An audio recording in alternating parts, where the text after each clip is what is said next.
Oke, Assalamualaikum warahmatullahi wabarakatuh. Selamat siang semuanya anak-anak. Waalaikumsalam Waalaikumsalam warahmatullahi wabarakatuh. Siang, Bu. Gimana kabarnya kalian di hari ini? Di waktu Alhamdulillah. baik. Alhamdulillah baik semuanya ya. Mudah-mudahan kita semua selalu diberikan kesehatan dan dijauhkan dari pandemi COVID-19. Amin. Oke, sebelum kita mulai pembelajaran di siang hari ini, saya minta tolong seperti biasa Atala pimpin doa. Atala. Ya, Bu. Sebelum kita memulai pelajaran, alangkah baiknya kita berdoa menurut kepercayaan masing-masing. Berdoa dimulai.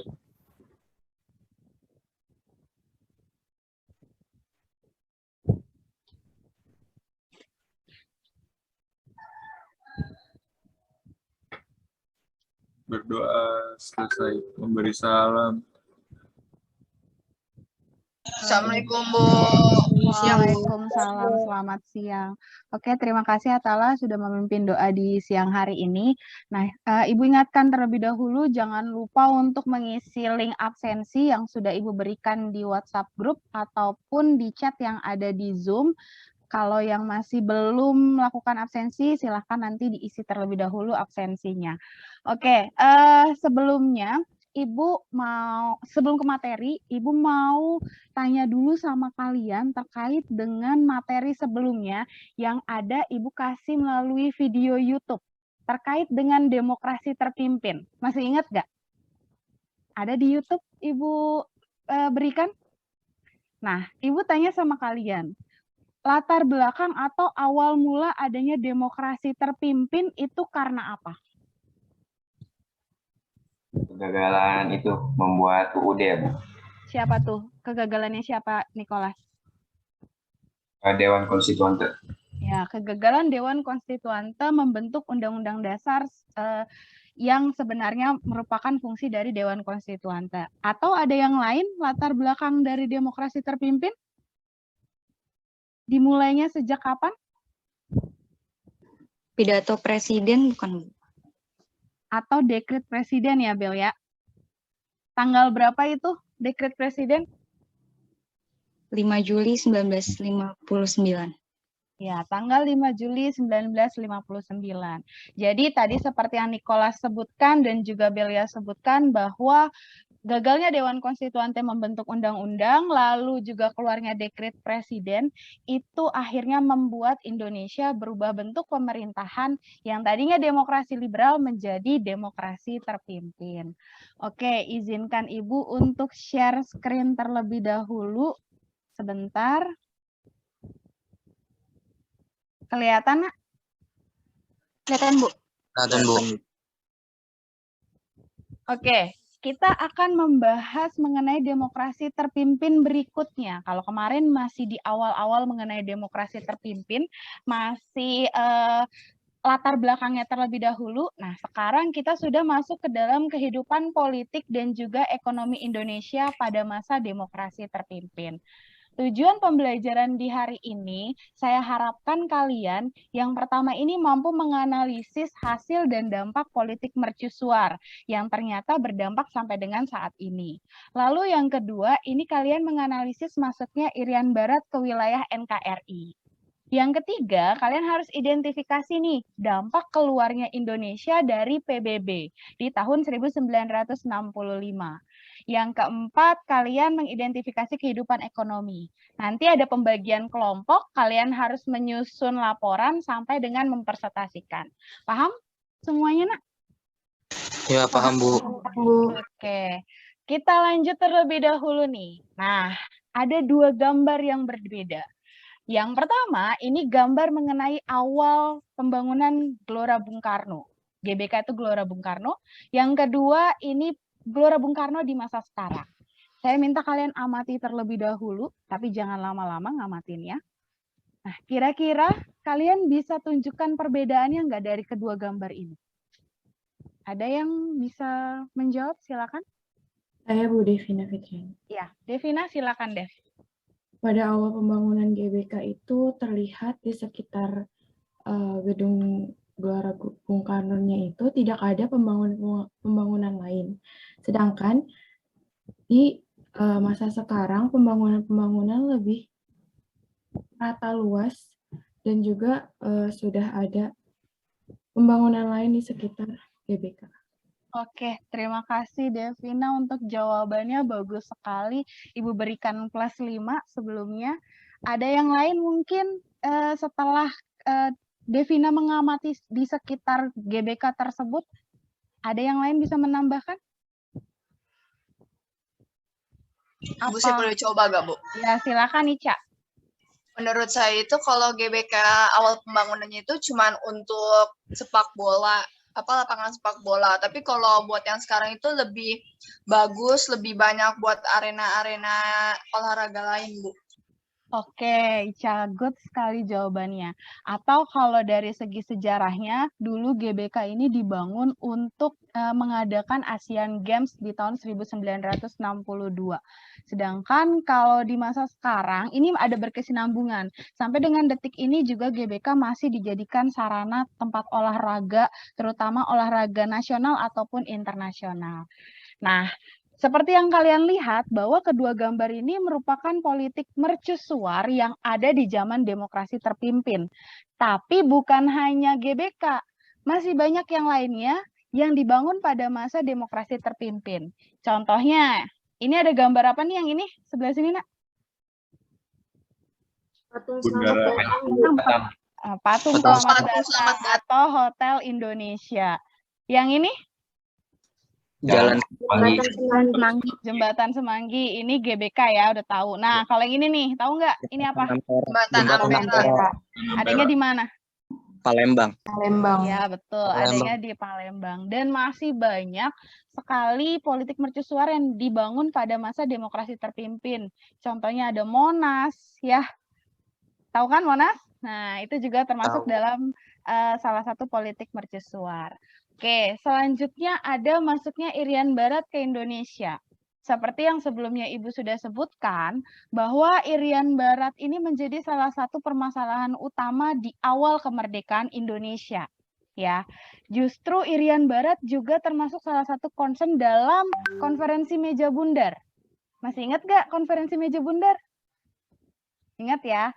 Nah, di dalam konferensi meja bundar, Irian Barat ini masalahnya diselesaikan 1 tahun kemudian, tapi kenyataannya tidak diselesaikan. Akhirnya, ini menarik perhatian PBB dan membuat PBB ini mengajak pihak Indonesia serta Belanda melakukan perundingan yang nantinya akan menyelesaikan permasalahan Irian Barat.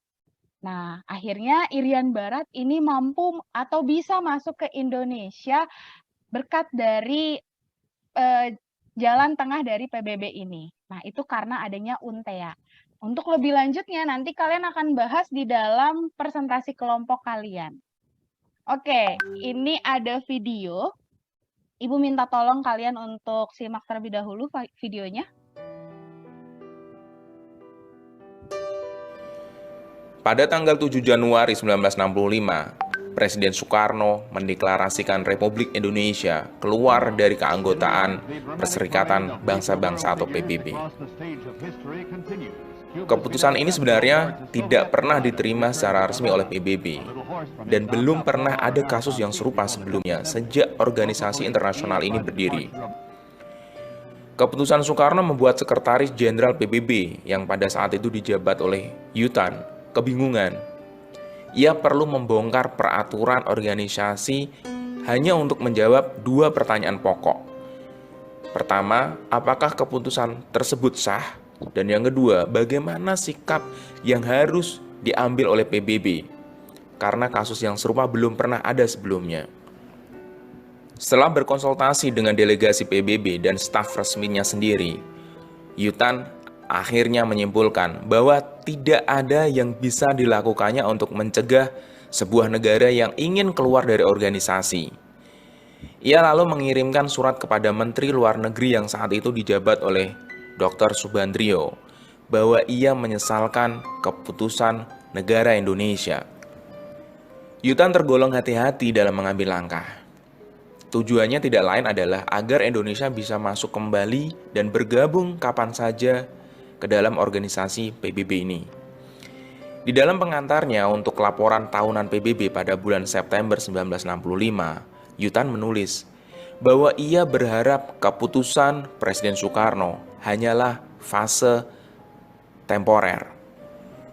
Ia juga menambahkan, untuk jangka panjang, Indonesia dapat dilayani dengan sebaik-baiknya dengan melanjutkan keanggotaan dan dengan berpartisipasi sepenuhnya dalam kegiatan organisasi yang konstruktif. Narasi pernyataan Yutan tersebut tertuang dalam Public Paper of the Secretary General of the United States Volume 7, Yutan 1965 until 1967, yang terbit tahun 2010. Narasi Yutan tersebut juga disunting oleh sejarawan PBB yang bernama Andrew W. Cordier dan Max Herschel. Keduanya menjelaskan akar persoalan berawal dari sikap keras Presiden Soekarno terkait pendirian negara Malaysia yang memicu konfrontasi Indonesia-Malaysia. Oke, setelah kalian menyimak video tadi, kira-kira apa sih latar belakang yang membuat Indonesia ini keluar dari PBB? Ada yang bisa menyampaikan? Iya, Bu. Ya, oke, silakan. Saya Nah, bentrokan tuh siapa tuh? Yang di duluan luar, ladies. ya ladies dulu lah ya, Arya ya. Oke, silakan, Gracia. Latar belakangnya itu rencana pembentukan negara Federasi Malaysia, bukan, Bu? Oke, terbentuknya negara Federasi Malaysia. Bagus sekali, Gracia. Saya berikan plus 5. Arya, mungkin ada yang mau ditambahkan? Saya mau nambahin, Bu. Oh ya, Ana. Silakan, Ana. Karena PBB mengangkat Malaysia sebagai anggota tidak tetap Dewan Keamanan PBB. Oke, good, Ana. Terus kira-kira dari latar belakang tersebut, apa sih dampaknya setelah Indonesia keluar dari PBB? Saya mau jawab. Ya, Calvin, Glenn. Silakan, Calvin.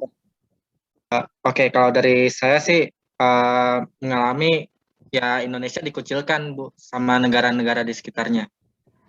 Kayak negara-negara Asia Afrika gitu, Bu. Oke, terutama negara Asia dan Afrika begitu ya, Calvin ya? Oke, Calvin, terima kasih untuk jawabannya, bagus sekali. Ada lagi mungkin yang mau nambahkan? Saya, Bu.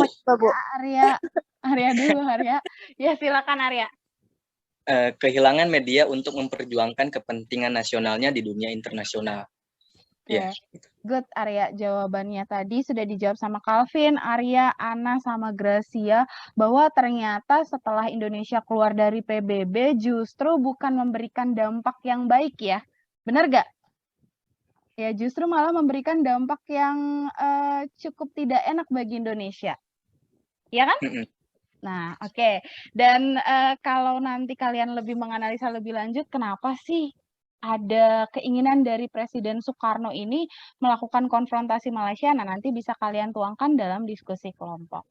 Oke, nah ini ada berikutnya, yakni mengenai Indonesia keluar dari PBB, masih ada kaitannya dengan yang tadi di video, bahwa Indonesia keluar dari PBB ini di tanggal 7 Januari 65. Dan latar belakangnya tadi sudah disebutkan oleh teman-teman kalian, bahwa PBB ini menerima Malaysia sebagai anggota Dewan Tidak Tetap. Dan dampaknya tadi juga udah disebutin, kehilangan media, terus juga kehilangan pamor lah Indonesia di wilayah Asia dan Afrika. Bagaimana, Arya? Ada yang mau ditambahin mungkin? Dikucilkan tadi si Glenn. Iya, dikucilkan, betul. Oke, nah selanjutnya kita masuk ke dalam kehidupan ekonomi demokrasi terpimpin. Nah, ternyata tadi kita di awal nih udah bangun demokrasi terpimpin ini dengan politik mercusuar. Megah-megahan ya, megah-megahan, bagus semua. Ada bangunan-bangunan yang sampai sekarang bisa kalian lihat dan bisa kalian kunjungi. Tapi ternyata kehidupan ekonomi di masa demokrasi terpimpin tidak sebanding dengan adanya politik mercusuar tersebut. Kenapa? Ada yang bisa jawab mungkin? Kenapa tuh alasannya? Ekspor dan investasi merosot, menipisnya cadangan devisa, inflasi mencapai ratusan %, harga kebutuhan pokok mahal. Oke, good Arya jawabannya. Bagus sekali bahwa yang menjadi poinnya di situ ternyata zaman demokrasi terpimpin Indonesia kita mengalami yang namanya krisis. Bukan hanya krisis moneter, tapi juga ada krisis politik di dalamnya. Saya juga pernah menyampaikan kepada kalian bahwa masa demokrasi terpimpin ini adalah masa di mana Presiden Soekarno terlalu dekat dengan PKI. Benar nggak? Iya, Bu. Benar ya? Iya, Nah, Bu, betul. makanya ada salah satu sentimen nih, ada 3 kubu, yakni Presiden Soekarno, terus juga PKI, dan juga satu lagi Angkatan Darat. Masih ingat kan tuntutan PKI terhadap Presiden Soekarno? Mau jadi Bu. apa? Mau jadi apa mereka? Pasukan kelima bukan? Yang itu. Pasukan Kelima ya? Ya, Iya. pasukan kelima bersenjata Republik Indonesia. Ingat ya itu.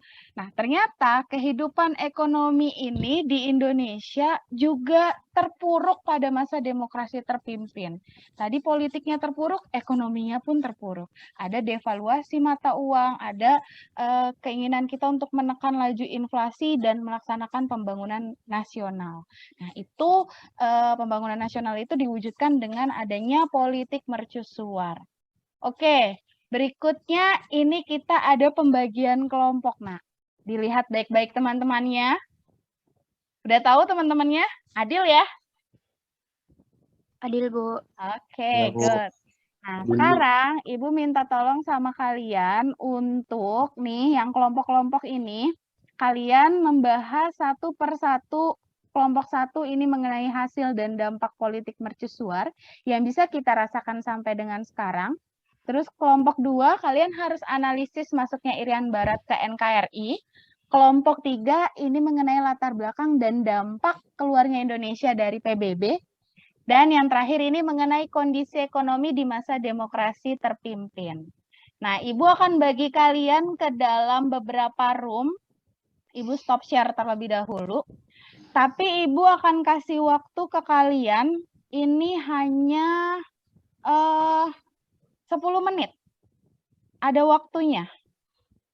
Ya, ada waktunya. Jadi hanya 10 menit kalian ada di breakout room. Nanti otomatis kalian akan kembali ke sini di menit ke-11. Kalian mohon diskusikan hasil dari diskusi kelompok kalian. Terus setelah itu kalian tuliskan di LKPD yang sudah Ibu bagikan. Paham, Nak? Paham, Bu. Paham, Bu.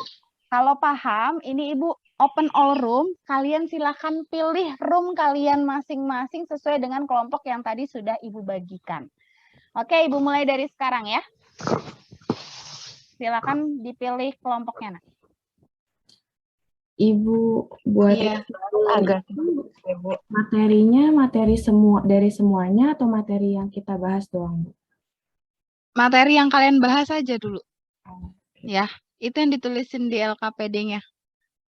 Oh, Iya, jadi nggak usah semuanya. Kalau semuanya mah kebanyakan sesuai dengan kelompok kalian. Kalian kelompok berapa? 2, Bu. Kelompok 2 berarti kan ngebahas mengenai analisis masuknya Irian Barat. Nah, jadi hanya Irian Baratnya aja nih. Masuknya Irian Barat ke Indonesia. Nah, nggak perlu panjang-panjang, nggak perlu pada saat konferensi meja bundar. Paling enggak kamu nyinggung mengenai konferensi New York atau perjanjian New York.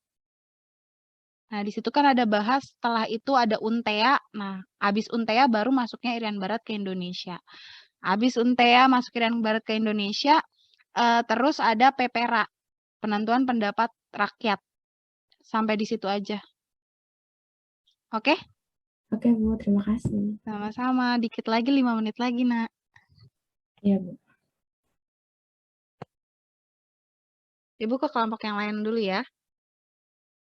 Iya, Bu. Ada kesulitan? Nggak ada dong. Sudah Tidak ada, Bu. selesai. Belum, Bu, tadi. Belum, Bu. Bikin dari tadi kita gitu.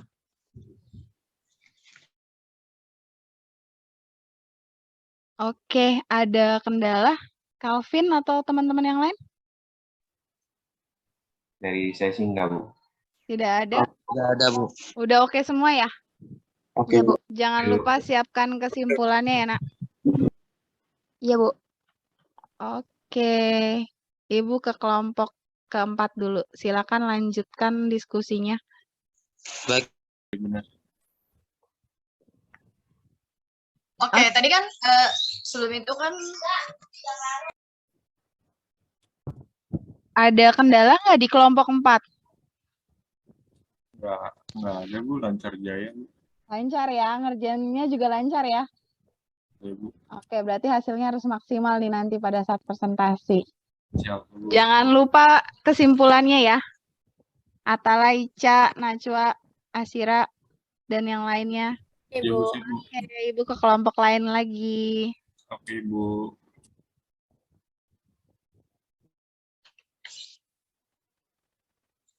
Halo. 2 menit lagi. Iya. Arya. Bu, ini kita kalau misalkan udah selesai diskusi, kita langsung keluar apa tunggu waktunya habis, Bu? Tunggu waktunya habis, nanti akan kelempar ke room utama ya. Oke, Bu. Oke, Lika. Oke, sudah selesai diskusinya. Semuanya nggak ada kendala? Bu, kelompok saya belum selesai semua. Tinggal dampak sih, Bu. Kelompok 4 ya? Coba sambil bales-balesan chat mungkin nanti tinggal ditambahin di LKPD-nya ya, Ca ya.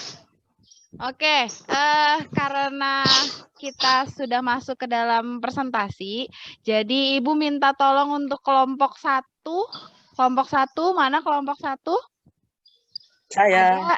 Oke, siapa perwakilan yang mau menyampaikan hasil dari diskusinya terkait dengan politik mercusuar? Silakan. Saya juga. Arya, mukanya nggak kelihatan, Arya. Ibu nggak bisa ngeliat kamu yang ganteng itu loh. Enggak, saya pakai topi, Bu, panas banget soalnya. Masya Allah. Ayo Arya, silakan ya, sampaikan ya. Ini perlu share screen atau gimana, Bu? Silakan kalau bisa share screen Arya untuk LKPD-nya ya. Udah Ibu multiplein dong. Bentar, Bu. Oke. Bismillah, bismillah. Saya bergedan.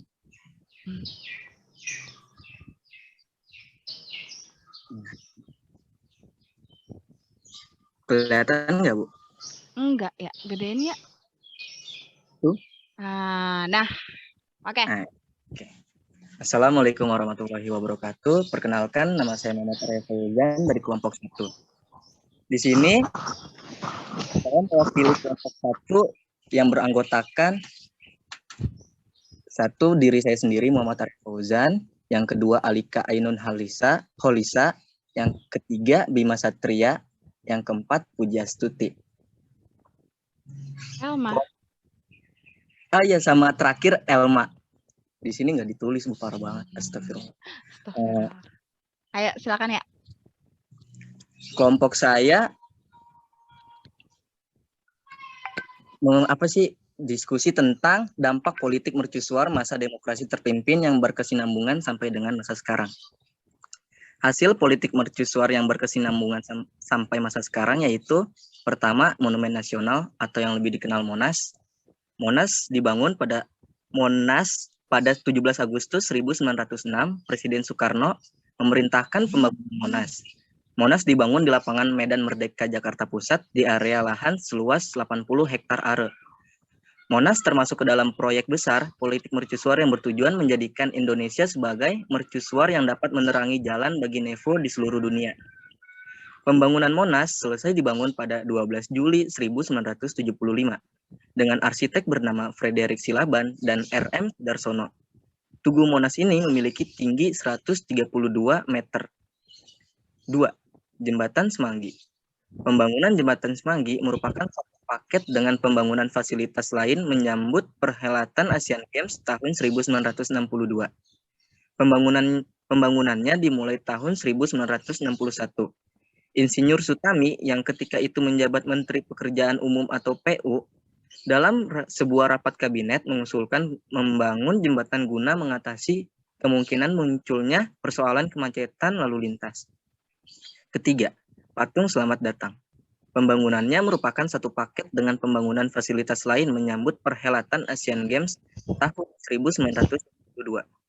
Tujuan dibangun patung ini adalah untuk menyambut tamu yang datang dari arah Bandara Udara Kemayoran, terutama tamu negara Ganevo. Keempat, atau yang terakhir, Gelora Bung Karno atau GBK. Pada 8 Februari 1960, secara resmi, Presiden Soekarno meresmikan pembangunan bertaraf internasional sesuai ketentuan dari AGF. Ini kita kenal dengan GBK. Contoh politik mercusuar ini dikerjakan oleh ribuan orang untuk mencapai target agar selesai sebelum Asian Games keempat dimulai. GBK pada masa kini digunakan sebagai tempat berolahraga oleh masyarakat dan juga digunakan untuk event-event besar. Dampak politik mercusuar masa demokrasi terpimpin. 1. Dampak pelaksanaan politik mercusuar yaitu adanya kolaborasi antara kepemimpinan PKI dan kaum berjuis nasional dalam menekan pergerakan-pergerakan independen kaum buruh dan petani Indonesia. Kolaborasi ini tetap gagal memecahkan masalah-masalah politis dan ekonomi yang mendesak Indonesia kali itu. Sekian presentasi dari saya, kurang lebihnya mohon dimaafkan. Wabillahi taufiq wal hidayah. Wassalam. Waalaikumsalam warahmatullahi wabarakatuh. Kita berikan aplaus virtual dulu buat Arya dan kelompok 1. Oke, good sekali Arya. Ibu tandain loh Arya plus itulah pokoknya. Ya Arya ya. Oke, ada yang mau ditanyakan ke kelompok 1, Nak? Ada yang mau ditanyakan terkait dengan apa tadi hasil dan dampak proyek mercusuar? Nih, Arya keluar, Arya. Ada yang mau tanya? Siapa tuh? Kelompok saya, Bu. Kelompok Devina, kelompok 2 ya, Dev? Iya. Oke, silakan Devina Devina. yang akan memaparkan pertanyaannya. Mohon maaf Bu, tadi saya keluar sendiri, nggak tahu kenapa. Iya. Padahal kita lagi berikan aplaus loh buat kamu dengan meriah sekali. Oke, Devina, tadi siapa? Saya, Bu. Ya, Bel ya. Oke, Bel, silakan Bel. Kelompok 1 ingin bertanya, mengapa masyarakat menentang pembangunan dari proyek mercusuar? Dan apakah seharusnya proyek mercusuar itu dilaksanakan atau tidak? Jika dilaksanakan, berikan alasannya. Jika tidak dilaksanakan, berikan alasannya juga, Bu. Terima kasih. Bukan Ibu kan yang jawab ya, Bel ya? Oke, kelompok 1 silakan. Mungkin nih pertanyaan hot dari Belia dan kawan-kawan kelompok 2 bisa menjawab nggak? Kalau nggak bisa menjawab, Ibu kasih ke yang lain nih. Kelompok 1. Ini dulu Bu, kita apa sih diskusi dulu Bu. Oke, silakan. Membahas, Puji ingin menjawab Bu. Ya Puji, ya silakan Puji. Ya, nah mengapa sih masyarakat itu menentang proyek mercusuar itu? Karena masyarakat memiliki stigma kalau pembangunan itu tuh hanya menghabiskan duit negara doang, dan itu bisa disebut kayak mengambil-ambilkan atau menyia-nyiakan duit negara. Dan seharusnya proyek itu tidak ada, karena pada saat itu Indonesia sedang mengalami krisis ekonomi. Terima kasih. Oke, terima kasih Puji untuk jawabannya. Bagaimana Belia? Apakah sudah mewakili pertanyaan kamu? Sudah, Ibu. Oke, terima kasih untuk kelompok 1. Sekali lagi kita berikan aplaus untuk kelompok 1. Terima kasih semuanya. Nah, baik. Tadi ada pertanyaan dari Belia Rosa bahwa perlu nggak sih untuk proyek mercusuar ini? Nah, tadi juga sudah dijawab oleh Puji bahwa ternyata proyek mercusuar ini dibangun atau ada pada saat masa krisis ekonomi di Indonesia, terutama krisis ekonomi yang pastinya yang paling merasakan adalah masyarakat. Nah, banyak sekali anggapan bahwa proyek mercusuar ini tidak terlalu diperlukan. Kenapa? Karena lebih baik mengutamakan untuk membenahi dulu ekonomi Indonesia atau masyarakat Indonesia supaya lebih baik ke depannya, bukan untuk pembangunan besar. Oke, itu untuk kelompok 1. Kelompok 2, silakan. Ya, Arya.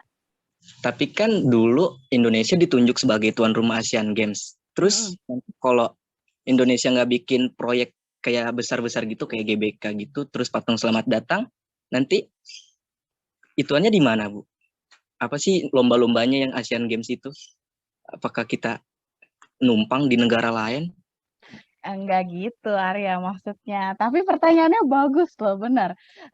Kenapa sih kita itu ya udah nggak apa-apa dibuat aja gitu kan ya? Bener nggak? Iya, Nah, iya. tapi maksudnya begini, proyek itu kan proyek megah, mercusuar, megah. Berarti kan sangat besar, biaya yang dikeluarkan sangat besar. Nah, mungkin gini loh maksudnya, biaya yang dikeluarkan kalau lebih baik ini tidak terlalu besar. Sebagian disisihkan untuk perekonomian Indonesia atau untuk apa namanya, untuk krisis Indonesia ini supaya lebih menurun lah seperti itu Arya. Jadi lebih baik memang walaupun proyeknya tetap membangun proyek besar seperti GBK, tapi anggarannya lebih diperkecil, begitu ya. Jadi paham, Bu. Paham. Oke, sudah? Kita masuk ke kelompok 2. Silakan kelompok 2. Saya izin share screen ya, Bu. Oke, Dev, silakan.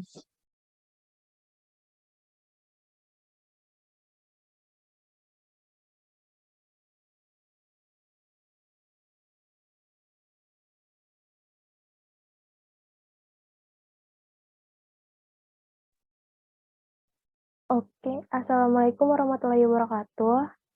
Selamat siang semuanya. Waalaikumsalam warahmatullahi wabarakatuh. Selamat siang. Saya Nataya Naswa Kalisa, perwakilan dari kelompok 2, ingin mempresentasikan hasil diskusi kami mengenai maksudnya Irian Barat ke NKRI. Pertama, saya perkenalkan dulu anggota kelompok kami. Yang pertama ada Amelia Putri, yang kedua ada Bella Rosa Sinta Nurafni, yang ketiga ada Devina Fitriani, yang keempat ada Nataya Naswa Kalisa, yang kelima ada Suci Maharani, dan yang keenam ada Wilda Daulay.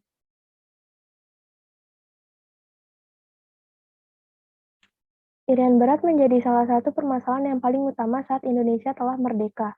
Irian Barat juga masuk dalam pembahasan di KMB. Analisislah maksudnya Irian Barat ke dalam NKRI.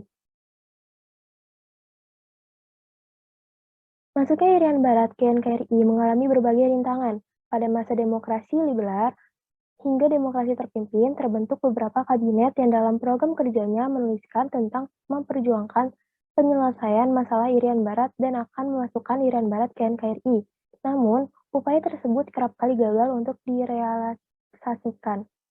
Beberapa upaya yang dilakukan untuk memasukkan Irian Barat ke NKRI dimulai dari yang pertama ada perjuangan diplomasi, yang beberapa jalur diplomasi yang ditempuh oleh pemerintah Republik Indonesia antara lain yang pertama ada konferensi tingkat menteri dalam rangka Uni Indonesia Belanda, yang kedua ada konferensi Asia Afrika di Bandung, yang ketiga ada pembantalan perundingan KMB, dan yang keempat ada diplomasi melalui PBB.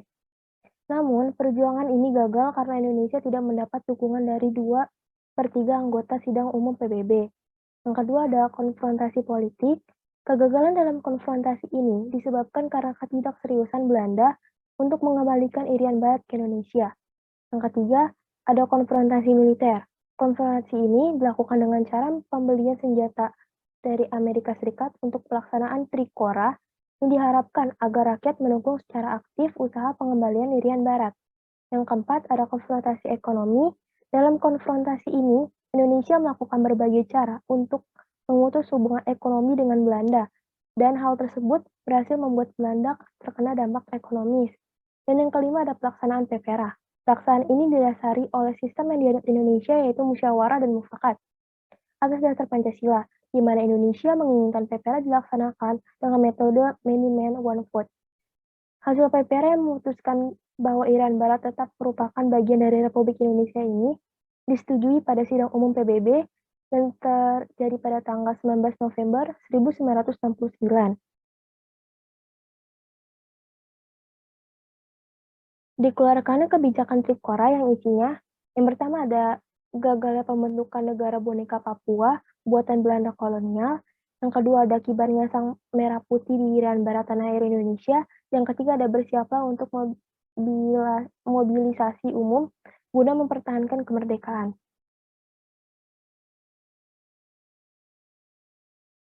Sepertinya hanya itu saja yang dapat saya sampaikan untuk presentasi kita pada siang hari ini.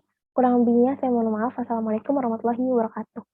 Waalaikumsalam warahmatullahi wabarakatuh. Terima kasih untuk Nataya, perwakilan dari kelompok 2. Ini mengenai Irian Barat, mungkin ada yang ingin ditanyakan dari kalian? Atau masih belum jelas? Saya Bu ingin bertanya. Ya, Alika dari kelompok 1 ya? Ini Iya, Bu. kelompok 1 nanya ke kelompok 2, kelompok 2 nanya kelompok 1. Oke, silakan Alika. Seperti yang saya tahu kan itu tahun 1949 Belanda mengakui kedaulatan Indonesia.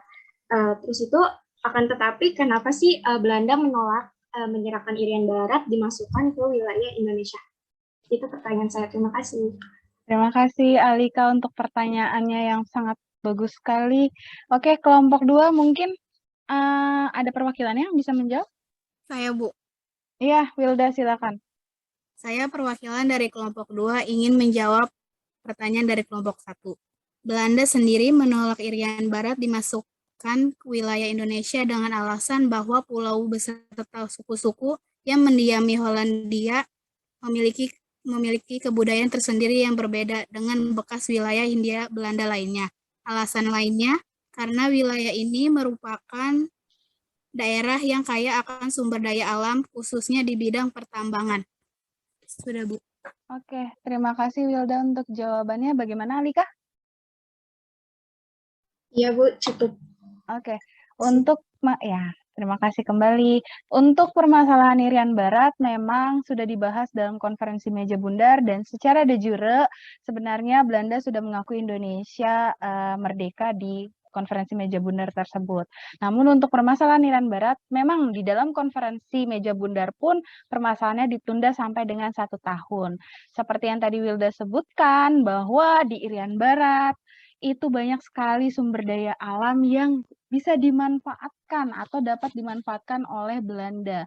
Dan itulah kenapa alasan Belanda juga tidak mau langsung memberikan wilayah Irian Barat kepada Indonesia.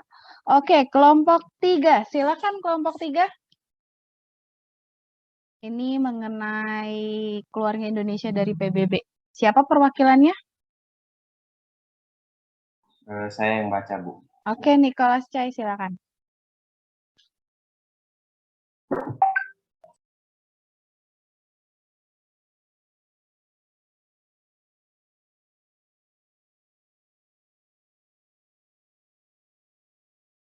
Mau share screen ya, Nicholas?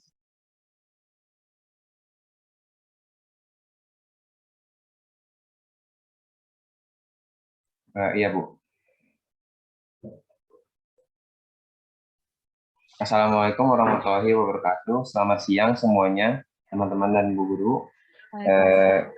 Saya sebagai perwakilan dari kelompok 3 akan mempresentasikan tentang akibat dan latar belakang dari keluarnya Indonesia dari PBB. Nah, pertama-tama anggota kelompok kami ada saya sendiri, Nicholas Chai, ada Atifa, Harberto, Ramzi, Calvin, Raffi Dimas, dan Ana Indasari. Nah, latar belakang keluarnya Indonesia dari PBB adalah disebabkan karena PBB mengangkat Malaysia sebagai anggota tidak tetap Dewan Keamanan PBB. Padahal pada saat itu Indonesia sedang terkonfrontasi dengan Malaysia. Hal itu berawal dari keinginan Tengku Abdul Rahman selaku Persekutuan Tanah Melayu dan Lee Kuan Yew dari Singapura menyatukan kedua negara dan juga menggabungkan Brunei, Sarawak, dan Sabah ke dalam Federasi Malaysia. Tujuannya untuk memperkuat kerjasama antar negara-negara tersebut di bidang politik dan ekonomi. Sebagai tindak lanjut dari ide pembentukan Federasi Malaysia, pada tanggal 23 November 1961, pemerintah Malaysia dan Inggris mengadakan Perjanjian Malaysia. Indonesia menentang pembentukan federasi itu karena dianggap sebagai gagasan Inggris dalam proyek neokolonialisme Inggris yang dapat membahayakan revolusi Indonesia. Nah, rencana itu mendapatkan dukungan penuh dari Inggris. Sebab dengan terbentuknya Federasi Malaysia, maka Inggris dapat mempertahankan kepentingannya di wilayah itu. Pada tanggal 9 Juli 1963 di London. Perdana Menteri Malaysia menandatangani dokumen tentang pembentukan Federasi Malaysia. Penandatanganan itu menambah tegang situasi. Meskipun penandatanganan dokumen pembentukan Federasi Malaysia telah dilakukan, konferensi antara tiga kepala negara, yaitu Filipina, Indonesia, dan Malaysia, tetap berlangsung dan menghasilkan 3 dokumen, yaitu Deklarasi Manila, Persetujuan Manila, dan Komunike Bersama. Namun perjanjian Manila nyatanya dilanggar pasca keluarnya pengumuman dari Kuala Lumpur dan London bahwa Malaysia tetap akan diproklamasikan. Pemerintah Indonesia menilai tindakan Malaysia merupakan pelanggaran terhadap PBB dan pernyataan bersama 3 kepala pemerintah itu akibatnya memutuskan hubungan diplomatik dengan Kuala Lumpur, Malaya, Singapura, Sarawak, dan Sabah. Setelah Indonesia keluar dari PBB, untuk meningkatkan konfrontasi pada tanggal 28 Februari 1965, dibentuk Komando Siaga atau KOGA yang dipimpin Mayor Jenderal Soeharto. Tujuan dari bentuknya KOGA adalah untuk mengkoordinasikan pasukan ABRI dan sukarelawan di perbatasan, ditingkatkan dengan dibentuknya Komando Ganyang Malaysia atau KOGAM. Sampai akhirnya politik konfrontasi tersebut baru diakhiri pada masa Orde Baru. Politik konfrontasi kemudian diganti dengan politik bertetangga serta hidup berdampingan secara damai. Perundingan untuk menyelesaikan konfrontasi diselenggarakan di Bangkok pada tanggal 29 Mei sampai 1 Juni 1966. Delegasi RI Republik Indonesia dan delegasi Malaysia sepakat bahwa masalah Sabah dan Sarawak tidak menjadi syarat normalisasi hubungan kedua negara. Pada 18 Juli 1966, delegasi Indonesia kembali bertemu Perdana Menteri Malaysia. Dalam perundingan tersebut disepakati masalah Sabah dan Sarawak. Indonesia mengakui Sabah dan Sarawak sebagai bagian dari Malaysia yang mengakui Malaysia jika pemilu telah dilaksanakan di wilayah tersebut. Pemulihan hubungan kedua negara semakin mendekati kenyataan setelah KOGAM menyetujui hasil-hasil perundingan Bangkok. Nah, dampak dari keluarnya Indonesia dari PBB ada beberapa yang positif dan negatif, tapi kebanyakan yang negatif. Yang pertama adalah Indonesia menjadi terisolasi dari dunia internasional atau terkucil secara diplomatik atau secara hukum.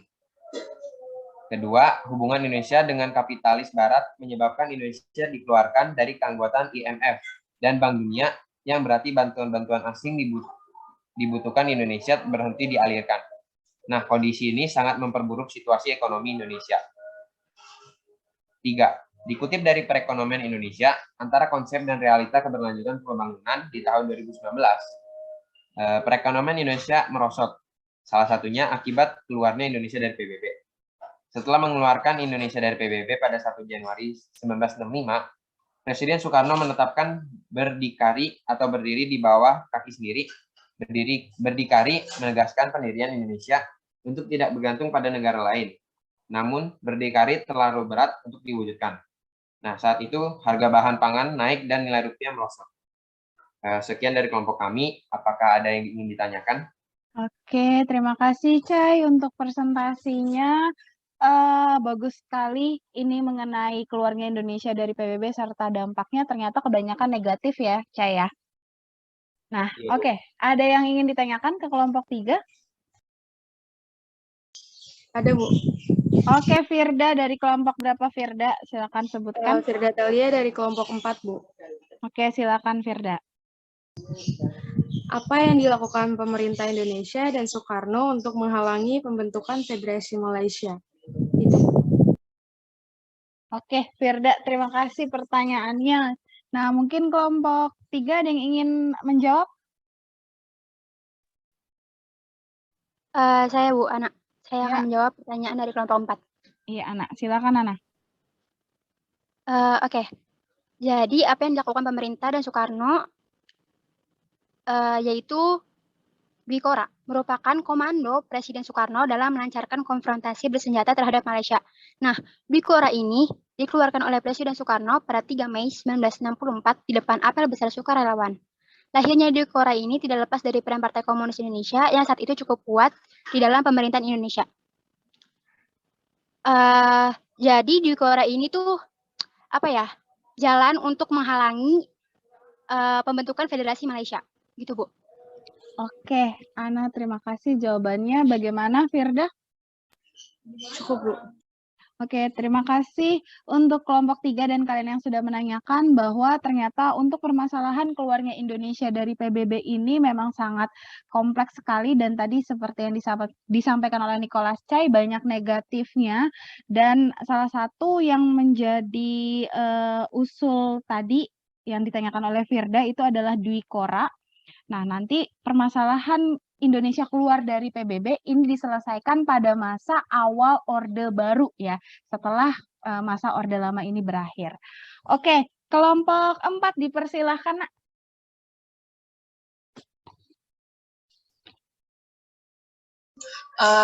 Oke, saya salam dulu ya Bu ya. Oke. Iya dong. Assalamualaikum warahmatullahi wabarakatuh semua. Waalaikumsalam warahmatullahi wabarakatuh. Silakan, Cak. Saya perwakilan dari kelompok 4 ke Indonesia akan menjelaskan tentang kebijakan ekonomi masa demokrasi terpimpin. Maaf Ibu, ini jeda dulu atau lanjut? Kita jeda dulu ya, karena lagi azan. Kita tunggu dulu sebentar. Silakan, Cak. Sesuai dengan nama-nama anggota kelompok itu terdiri dari Gracia Joanna, Najwa Aldedia, Ashira, Balkis, Kairunisa, Atala, Diva, dan Firda Thalia. Di sini saya akan membahas tentang kebijakan ekonomi pada masa demokrasi terpimpin. Nah, otomatis kalau kayak gitu, sebelum ke kebijakan ekonominya, kita akan bahas tentang demokrasi terpimpinnya terlebih dahulu. Demokrasi terpimpin adalah sebuah sistem demokrasi di mana seluruh keputusan serta pemikiran berpusat pada pemimpin negara. Kala itu Presiden Soekarno, pemikiran sistem demokrasi terpimpin pertama kali diumumkan oleh Presiden Soekarno dalam pembukaan sidang konstituante pada tanggal 10 November 1956. Kedua itu ada kondisi ekonomi pada masa demokrasi terpimpin. Kondisi ekonomi pada masa awal demokrasi terpimpin sangat terpuruk akibat pemberontakan yang terjadi. Untuk mengatasi keadaan ekonomi pada masa ini, sistem ekonomi berjalan dengan sistem komando, di mana alat-alat produksi dan distribusi yang vital harus dimiliki dan dikuasai negara atau minimal di bawah pengawasan negara. Yaitu ada pertama, pembentukan Dewan Perancang Nasional atau Depernas, dan Badan Perancangan Pembangunan Nasional atau Bapenas. Kedua itu ada penurunan nilai uang. Ketiga ada melaksanakan deklarasi ekonomi atau DEKON. Keempat ada pembangunan proyek mercusuar. Lanjut ada tujuan. Pada tanggal 28 Maret 1963, Presiden Soekarno menyampaikan deklarasi ekonomi atau DEKON di Jakarta. DEKON merupakan strategi dasar dalam ekonomi terpimpin. Tujuan utamanya adalah untuk menciptakan ekonomi nasional yang bersifat demokratis dan bebas dari imperialisme untuk mencapai kemajuan ekonomi. Mengingat tidak mudah untuk mendapatkan bantuan luar negeri, maka pemerintah Indonesia menyatakan bahwa ekonomi Indonesia berpegang pada sistem ekonomi berdikari atau berdiri di atas kaki sendiri. Lanjut lagi ada penyebab. Kondisi ekonomi semakin memburuk karena anggaran belanja negara setiap tahunnya terus meningkat tanpa diimbangi dengan pendapatan negara yang memadai. Salah satu penyebab membekatnya anggaran belanja tersebut adalah pembangunan proyek-proyek mercusuar yang lebih bersifat politis daripada ekonomi. Pembangunan tersebut dalam rangka mempersiapkan Indonesia menjadi tuan rumah dalam acara Asia Games keempat dan Games of the New Emerging Force atau GANEVO. Kelima, yang terakhir ada langkah-langkah. Kebijakan ekonomi terpimpin dimaksud untuk memperbaiki keadaan ekonomi Indonesia yang memburuk. Langkah-langkah Presiden Soekarno ialah dengan pertama melakukan devaluasi mata uang, kedua menaikkan laju inflasi, dan terakhir deklarasi ekonomi. Nah, selain itu juga berarti ada dampaknya dong. Dan itu berarti ada dampak negatif dan juga dampak positif. Kita akan membahas dampak negatif terlebih dahulu. Dampak negatifnya adalah tidak stabilnya kondisi perekonomian di Indonesia pada masa demokrasi. Pemimpin menyebabkan kondisi inflasi cukup parah dan maraknya korupsi di kalangan birokrat dan militer mengakibatkan pemasukan Indonesia dari ekspor mengalami penurunan drastis. Dan terakhir ada dampak positifnya adalah negara terhindar dari perpecahan dan krisis yang tak berkesudahan, mengembalikan Undang-Undang Dasar 1945 sebagai pedoman dalam menjalankan pemerintahan, menjadi awal dibentuknya lembaga tinggi negara yaitu MPRS dan DPAS. Oke, sudah? Ya. Terima kasih untuk presentasinya dengan suara lantangnya itu bagus sekali, Ica. Ada yang ingin ditanyakan di kelompok terakhir ini? Karena ini bahas ekonomi. Ya, Raffi, silakan Raffi. Mengapa pada masa demokrasi terpimpin ini anggaran belanja negara Indonesia mengalami pembengkakan, Bu? Nanyanya sama kelompok 4 kan ya? Kelompok 4 ya, Bu. Iya, oke. Silakan kelompok 4 mau dijawab oleh siapa nih? Saya Bu Asyira, Bu. Oke, Asyira, silakan Asyira. Karena anggaran belanja negara setiap tahunnya terus meningkat tanpa diimbangi pendapatan yang memandai. Contohnya itu pembangunan proyek-proyek mercusuar yang sudah dijelaskan oleh Ica. Oke, itu saja Asyira. Yang lebih bersifat politis daripada ekonomi, pembangunan tersebut dalam rangka mempersiapkan Indonesia menjadi tuan rumah dalam Asian Games. Udah Bu, itu saja. Oke, terima kasih Asyira. Kayaknya kelompok 4 nih banyak yang suaranya lantang nih. Oke, Raffi bagaimana jawabannya? Iya, Bu. Bagus, Bu, cukup bagus. Oke, cukup bagus. Oke, terima kasih untuk kelompok 4 yang sudah presentasi dan juga yang sudah bertanya. Nah, tadi juga sudah dijawab oleh Asyira terkait dengan kenapa sih kondisi ekonomi Indonesia di masa demokrasi terpimpin ini justru makin terpuruk. Tadi ada juga devaluasi mata uang seperti yang Ibu sebutkan dalam PowerPoint, terus ada inflasi yang semakin meningkat, dan tadi semua permasalahan-permasalahan itu sebenarnya juga dimulai dari adanya politik mercusuar yang ada di zaman atau di awal-awal Orde Baru, terutama untuk persiapan Ganevo tadi ya, atau Asian Games. Oke, sampai di sini ada yang mau memberikan kesimpulan secara utuh? Mungkin sedikit aja kesimpulannya. Nggak apa-apa, dicoba aja. Tadi kesimpulannya apa aja? Poin-poinnya aja. Ibu minta. Oke, tadi ya, Ca. Saya coba ya, Bu ya. Ya. Jadi pada masa demokrasi terpimpin itu ekonomi Indonesia itu parah karena yang tadi udah disebutin dengan pembangunan proyek mercusuar yang saya pernah baca menurut beberapa rakyat itu dulu nggak terlalu penting, tapi Presiden Soekarno membuat itu biar dilihat oleh negara-negara lain. Selain itu juga masalah keluarnya Indonesia dari PBB yang menyebabkan banyak sekali masalah dan juga dampak-dampaknya. Sekian, Bu. Oke, terima kasih, Ica. Oke, seperti yang tadi disampaikan oleh Ica, ternyata dari kelompok 1 sampai dengan kelompok 4 sebenarnya saling berkesinambungan, adanya politik mercusuar, terus juga keluarnya Indonesia dari PBB, itu bisa mempengaruhi terutama kehidupan ekonomi Indonesia. Dan tadi yang Ica sampaikan juga bahwa ada sekali anggapan bahwa kenapa sih harus ada proyek mercusuar sedangkan ekonomi lagi terpuruk, begitu ya? Benar nggak? Yang lain? Paham semuanya, Nak? Yang disampaikan oleh teman-teman kalian sudah dicatat semuanya ya, terutama sudah kalian tuangkan dalam LKPD. Ya? Udah? Udah. Oke, kalau sudah nanti Ibu minta tolong untuk dikumpulkan LKPD-nya ke Google Classroom atau ke WhatsApp group. Ya, secara keseluruhan kelompok 1, 2, 3, dan 4. Nah, minggu depan kita akan bahas mengenai Orde Baru, tapi lebih ke kehidupan politiknya terlebih dahulu. Baru setelah itu ada kehidupan ekonomi, sosial, dan juga pendidikan. Tapi kita bahas politiknya terlebih dahulu. Nah, Ibu mau ngadain kuis, ini buat mereview sedikit kalian yang tadi sudah dapatkan materi. Selama 7 menit, Ibu minta tolong kalian isi kuisis hanya 10 soal. Nah, kode kuisisnya sudah Ibu sampaikan di kolom chat dan juga di grup. Oke? Iya, Bu. Sudah? Silakan masuk terlebih dahulu.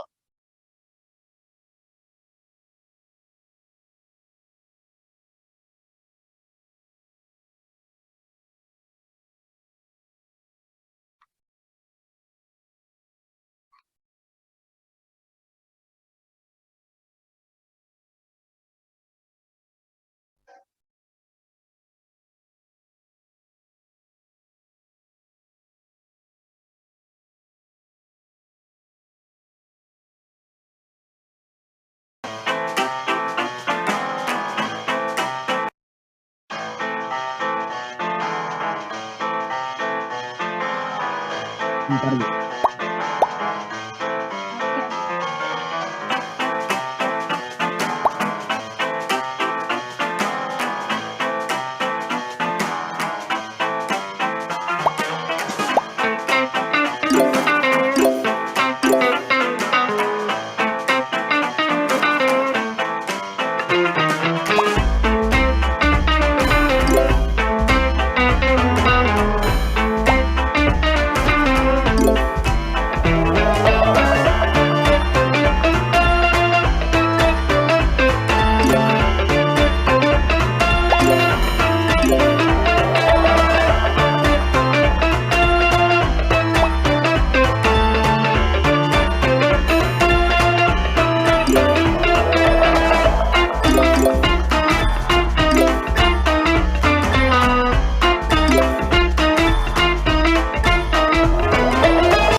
Oke, waktunya sudah selesai, Nak. Waktunya sudah habis. Tadi Ibu sudah lihat bahwa kalian ada beberapa yang mendapatkan nilai sempurna, kayak misalnya Devina, terus ada Alika, ada Ramzi, ada Raffi Dimas. Itu mendapatkan nilai 100, bagus sekali. Buat yang lain masih ada yang di bawah 100, ada yang 90, ada yang 80, dan ada yang 70. Nah, nanti untuk yang remedial kita mencoba untuk mengulang kembali ya, oke? Oke, terima kasih buat kalian semuanya yang sudah hadir dalam pembelajaran Ibu di siang hari ini atau menjelang sore ya. Ibu mohon maaf sekali jika banyak salah-salah kata sebelumnya, dan mudah-mudahan kita semua selalu diberikan kesehatan oleh Tuhan Yang Maha Esa. Oke, Ibu minta tolong untuk Nicholas Chai, silahkan memimpin doa mengakhiri pembelajaran.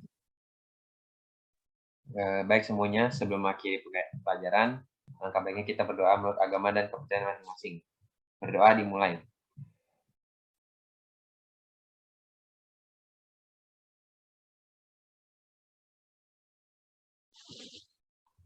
Berdoa selesai. Memberi salam. Assalamualaikum warahmatullahi wabarakatuh. Terima kasih. Assalamualaikum warahmatullahi wabarakatuh. Terima kasih, Bu. Sama-sama, terima kasih anak-anak semuanya. Silakan kalian boleh live dari sini ya. Oke, sehat selalu ya, Nak. Ya, Bu. Terima kasih, Bu. Terima kasih, Terima Bu. Ya. Dosen yang sudah mendengar. Ya, terima kasih Arya.